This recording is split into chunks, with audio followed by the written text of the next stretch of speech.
Hi, welcome to Richard Kabili YouTube channel, and for today's tutorial, I will be teaching you on how to enable and disable two-finger pan-right item name and basic gestures voice control on iPhone X. But first, kindly subscribe to this channel and don't forget to hit the subscribe button and the bell to notify you for the new updates. And let's start.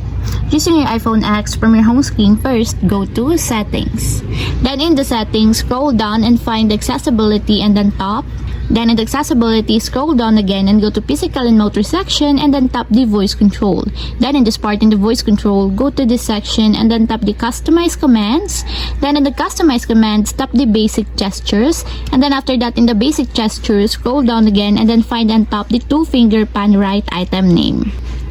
Then in the two-finger pan right item name, as you can see that it is already enabled. But you have to activate also the switch button under the confirmation required to fully enable the two-finger pan right item name in your basic gestures until it becomes green. And if you want to disable or turn off, just tap again the switch button just like this. And that's it, we have successfully enabled and disabled two-finger pan right item name basic gestures voice control on iPhone X. If you have a question, can you comment down below and don't forget to hit the subscribe button and the bell to notify you for the new updates. And thank you for watching!